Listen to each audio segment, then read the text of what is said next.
So here's a few news articles that I thought were interesting. So a teenager made a Twitter bot that tracks the location of Elon Musk's private jet. And one thing I didn't quite understand is where he got the data, but somehow he did. And Elon Musk asked him to take it down because it's not safe, which strikes me as a very strange thing. I mean, if he did it, I guess other people can do it. But anyway, so then they're negotiating.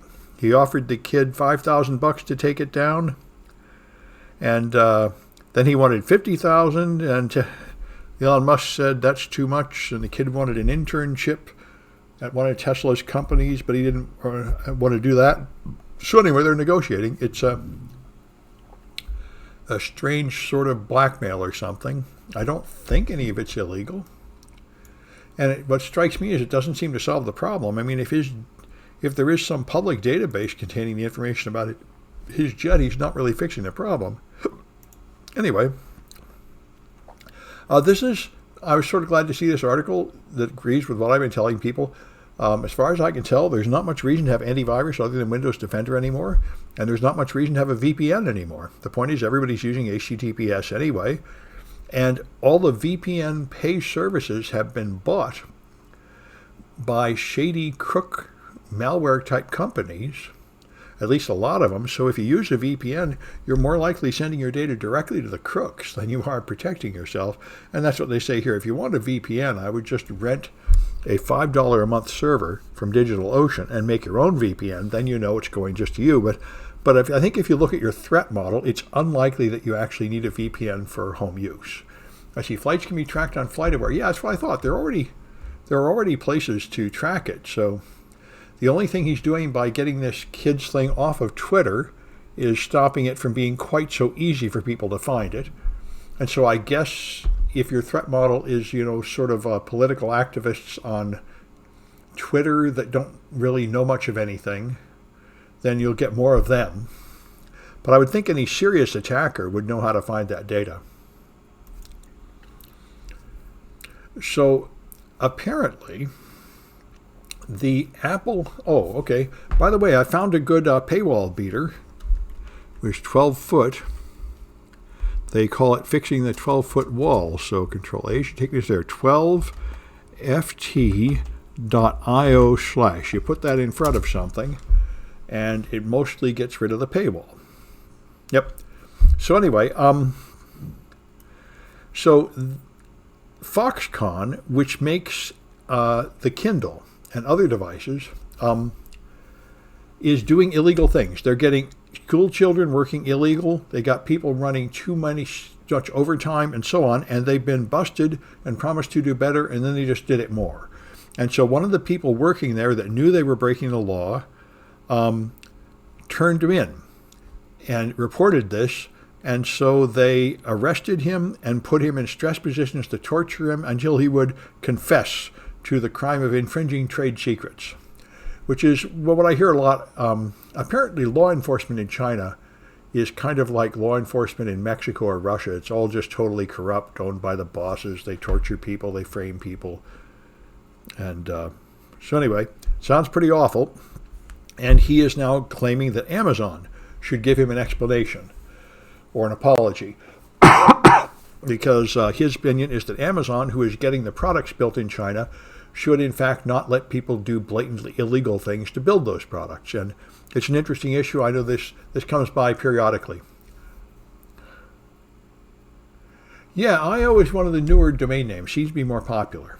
Anyway, so it's an interesting story, and it does sort of remind us of the problem with the Chinese system. I mean, there's the problem with the strong government.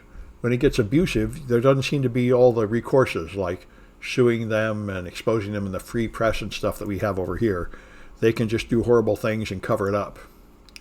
The paywall beater is right here, 12foot.io, 12ft.io. Put that in front of a URL. It will let you pass most paywalls, at least right now. I wouldn't be surprised if people will start changing their paywalls to block it. I know Bloomberg has blocked it, so it's not perfect, but it seems to be the latest hotness, 12foot.io. So a lot of people are worried about public education. City College, as you know, does not have any physical classes except for a couple, which none in our department. And I'm kind of grateful for that when I read what's happening in other schools. The teachers are getting sick, the students are getting sick, the parents are going to the school board meetings and raising all kinds of hell, demanding that their kids should go to class without masks.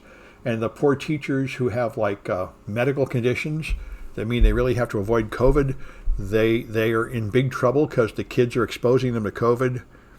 And it just sounds like it's a huge mess. So, yeah, you can get a New York Times digital student for 1 week for a year. That's good. What do I think about Dr. Robert Epstein? I don't know anything about it. Never heard of him. He has some kind of information about Google, huh? Well, I don't know. If you find a link and post it, maybe I should add it to my news links. I wouldn't be surprised if there's some dirt about Google. I've heard some now and then. Yeah, here's another example of this. Youngkin, the mayor of Virginia, declared that parents can choose on an individual basis whether their child will wear a mask, which means there'll be a bunch of COVID in the schoolroom. And here's a teacher with a medical condition that means she would probably die. She has a blood clotting condition, so they said if you got intubated, you would die. And she is very scared to go in and teach face-to-face and not allowed to make students wear masks. So someone pulled your daughter out of school and she's exclusively online. Yes, a lot of people are saying this, saying, it's not safe in the schools. And, let's see, somebody has posted a YouTube video. That's too bad. Let's see. I much prefer written material to videos.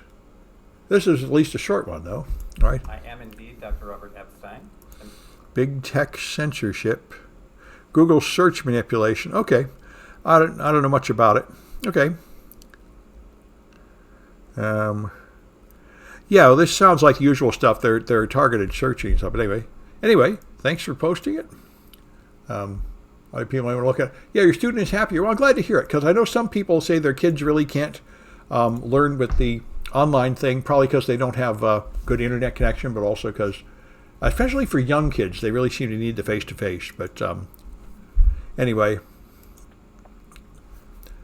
so in San Francisco, there's a guy who was stealing other people's identity to get unemployment benefits for them and got $1 million of it, but now got caught from Castro Valley. There was the PPP money, which was allocated to relieve some of the financial problems of the COVID.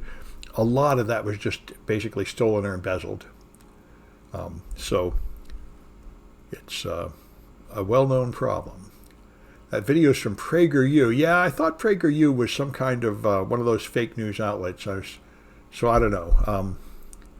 Anyway, however, if his claim is that Google is targeting ads and manipulating search results and stuff, I think that's absolutely true, and they're in fact being sued for that, and Congress is thinking of taking action. So the general topic is not crazy.